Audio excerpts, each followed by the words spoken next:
Invest, la chaîne des tops d'investissement. Ici, on parle essentiellement d'entreprises de qualité. Google, résultat quasi conforme aux attentes. Le chiffre, le titre grimpe. OK. Ça, c'est le genre de titre que vous allez lire ces temps-ci sur cette entreprise. C'est tout à fait normal. Nous sommes en période des résultats ici. Donc, c'est une période que j'adore parce qu'à la fin de la journée, ça me permet de voir à peu près qu'est-ce que les entreprises ont fait durant les 3 derniers mois. Donc, je rappelle que ici, trimestriellement, pour les entreprises américaines, on a 4 rapports pareils par an, avec le plus important étant le rapport du 4e trimestre. Mais tous ces rapports-là, ça me permet juste de voir à peu près où est-ce qu'on se situe. Google est une entreprise que j'aime bien, que je possède également.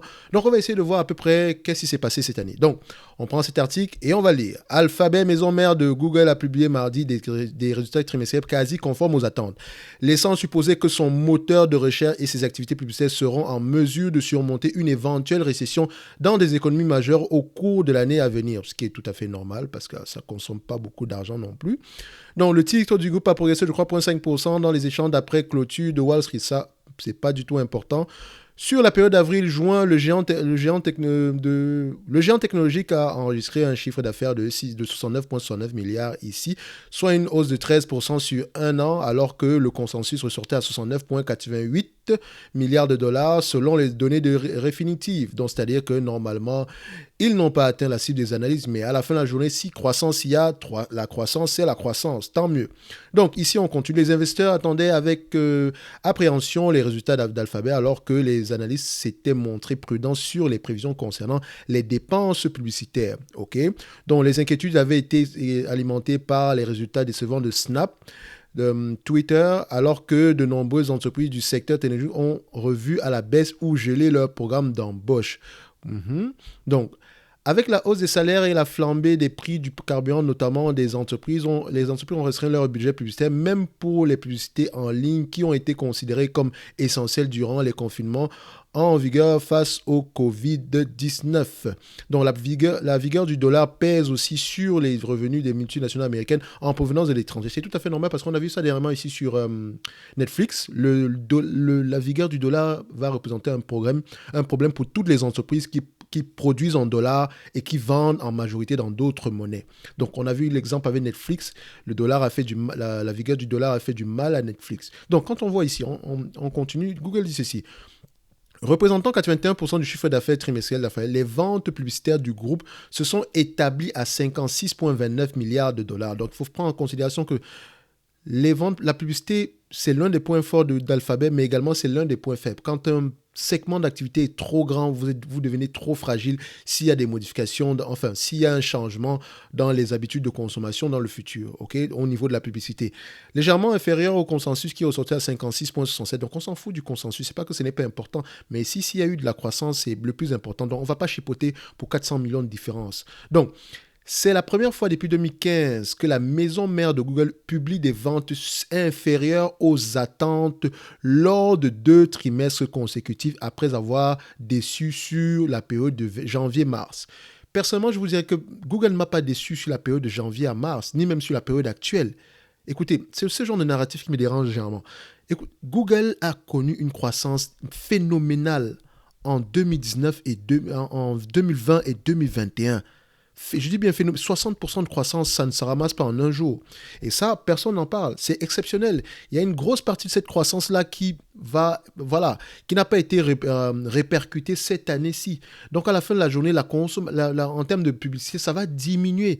D'accord? Mais est-ce que ça va diminuer au point où de devenir négatif? Non. Là, on peut déjà voir que oui, la croissance ralentit, mais croissance est toujours là. D'accord, si je peux parler comme ça. Donc, quand je vais sur les rapports financiers directement, donc moi, généralement, je lis ce que les médias disent, mais en même temps, je vais voir le rapport financier, tout en écoutant également le webcast, donc la partie transcript ici pour pouvoir savoir quelles sont les informations quelles sont les questions qui ont été posées par les analystes, essayer de voir à peu près s'il y a des informations qui m'intéressent dans tout ce qui a été dit ici. Donc, quand je continue ici, juste pour terminer ici cette note-ci, donc il dit ceci. Donc, Alphabet a fait état d'un bénéfice trimestriel de 16 milliards de dollars, soit de 1,21 $ par action, en deçà des attentes de Wall Street qui anticipaient à peu près 1,29 $ par action. Encore une fois, Wall Street, c'est pas eux qui payent, d'accord? Donc, Quand on arrive ici au niveau d'Alphabet, donc je vais juste prendre les résultats ici, on va les commenter directement. Je vais aller regarder les chiffres directement. Donc, au niveau des revenus ici, 13% de croissance par rapport au trimestre précédent. Donc, quand on compare le trimestre 2022 et le trimestre 2021, donc au niveau du deuxième trimestre, donc 62% de croissance en 2021, 13% de croissance. Donc, c'est toujours de la croissance, même si elle est au ralenti, ça reste de la croissance. Donc, la croissance ici en termes de taux de change constant, ça représente à peu près 16%. Donc, s'il n'y avait pas eu une variation de taux de change, on serait plutôt à 16%. D'accord? Donc, au niveau de la marge ici, on a 3%, on a 3 points en moins. Ça, c'est pas bon. Dans le sens où on a une croissance élevée ici, mais les marges ont diminué. C'est important de savoir pourquoi. Ici, au niveau de Other Income, on ira voir ça ici. Donc, Other Income, je ne sais pas ce qui est inclus à l'intérieur, mais ici, on a un point négatif. Ça, c'est entre parenthèses. Au niveau des Net Income, ici, le revenu est croissant, mais les Net Income sont moins élevés. Donc, c'est-à-dire qu'il y a une pression au niveau il y a une pression au niveau des marges. Et également, il doit avoir, s'il y a une pression au niveau des marges, sans doute au niveau des coûts d'exploitation également, il y a eu une inflation. Donc, il faut aller également regarder pourquoi. Donc, quand on regarde ici en termes de segmentation, donc au niveau de Google Search, donc le moteur de recherche, on a à peu près 40 milliards cette année-ci. Tant mieux, ça représente à peu près aux alentours de 10-15% de croissance par là. Google également, la croissance Google, pas Google, YouTube Ads est à peu près maintenue. Donc ici, je peux également le constater, je peux également vous confirmer que la pub a baissé sur Google parce que, par exemple, ce que je gagne, par exemple, pour chaque 1000 vues ici, représente à peu près la moitié de ce que ça devrait normalement être dans le segment des finances personnelles. Mais à la fin de la journée, ça reste de l'argent. Mais donc, YouTube a connu à peu près un ralentissement. Au niveau de Google Network, ici, donc Google Network, qu'est-ce que ça correspond à Google Network? Donc, je pense que c'est ici qu'il y a Android, etc. Donc, ici, on est aux alentours de 8 milliards 259, tant mieux. Donc, ici, entre les deux, Google Advertising, on est à 56 milliards, donc tout ce qui concerne la pub ici. Donc, on est à 56 milliards. Google Authors, ou bien Others, je ne sais pas ce qui est inclus à l'intérieur. Je pense qu'on a plutôt des choses comme, je pense que c'est plus le matériel, donc comme comment on appelle ça, les téléphones, Nexus, etc. Donc je pense que c'est ce qui est inclus ici, en tout cas avec comment on appelle encore ça, les Google HomePod, ces trucs comme ça. Donc ici, je pense que c'est ce qui est inclus dans ce Google Order-ci. Donc, Google Service total ici est aux alentours de 62 milliards 841. Donc, Google Cloud ici augmente à peu près, on a à peu près 50% de croissance ici. Ça, c'est une bonne chose, c'est une bonne information. Donc, ici, à peu près 50% par là. Otherbet, c'est, voilà, à peu près les différents investissements de Google, par exemple, dans Waymo, des choses comme ça.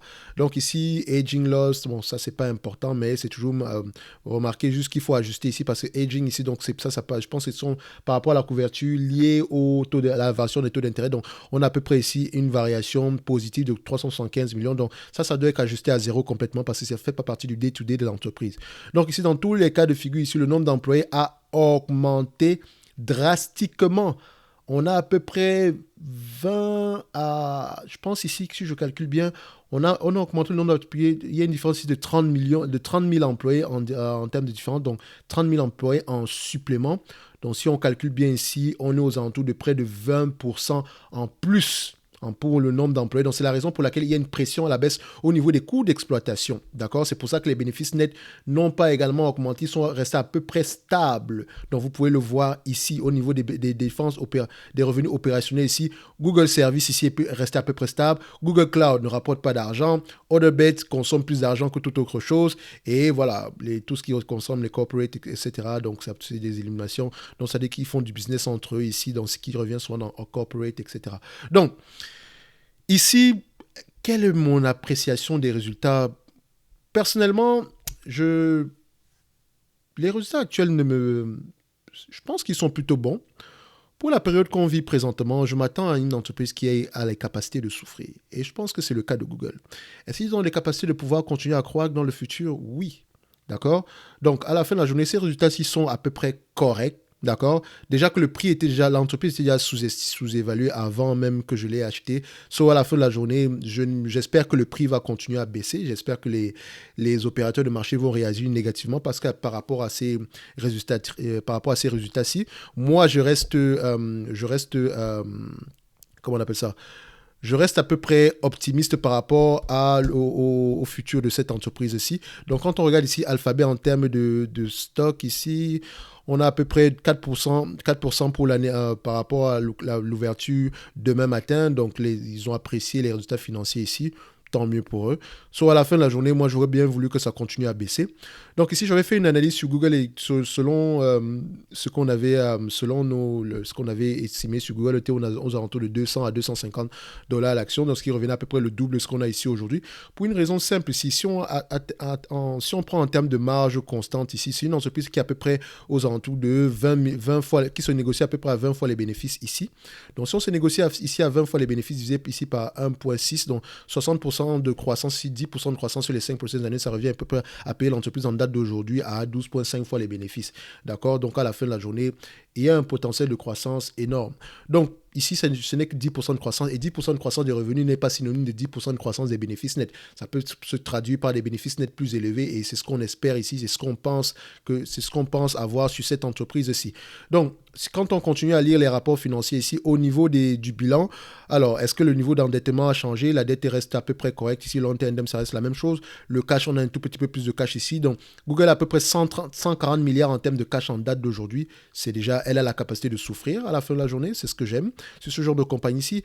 En termes de operating cash flow, donc ici, est-ce que les dépenses opérationnelles, donc operating cash flow, c'est à peu près 19 milliards ici pour le trimestre en cours. Sur les 12 derniers mois, on a à peu près 41 milliards en operating cash flow.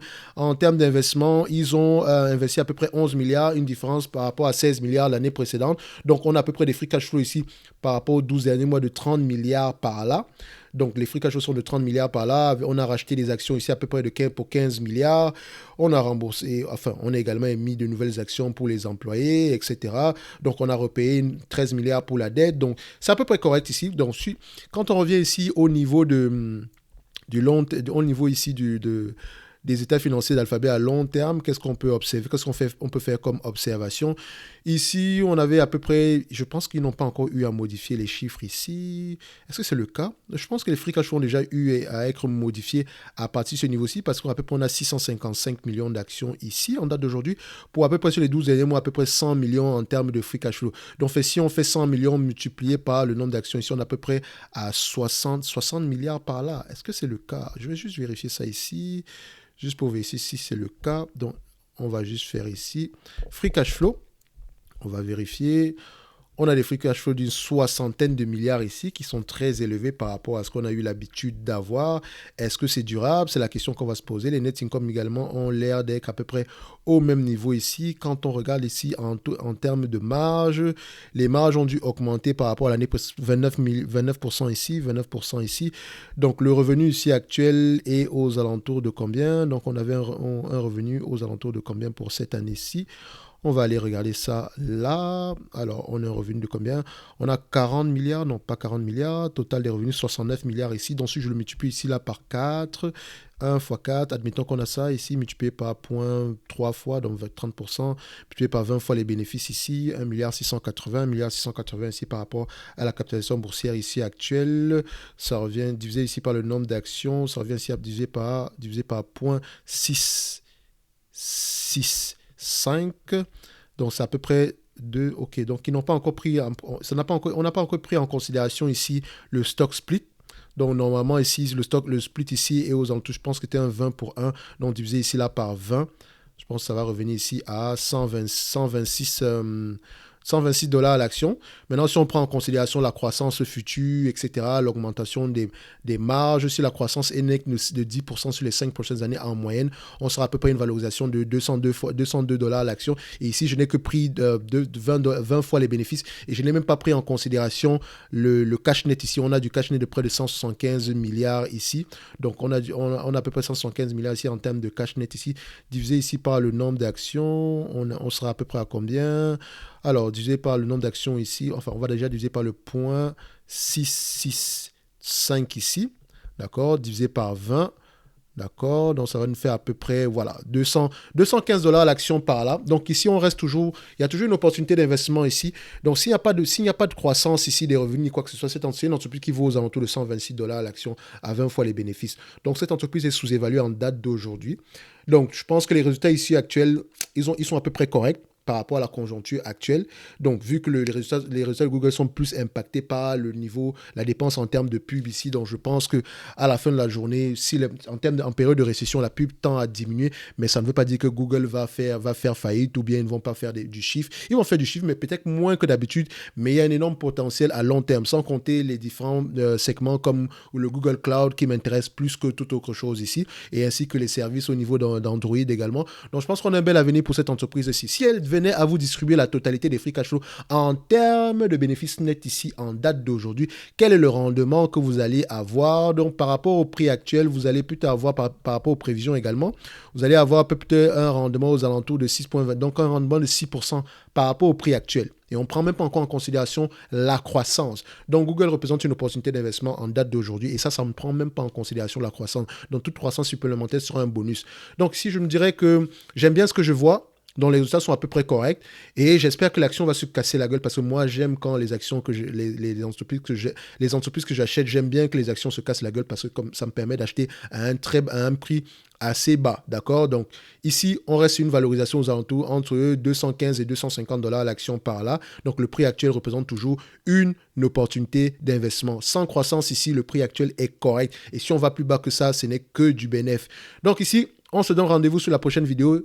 Et en conclusion, les résultats de Google sont à peu près corrects ici pour la période actuelle, d'accord? Donc, on se donne rendez-vous sur la prochaine vidéo. Et d'ici là, portez-vous bien. Merci.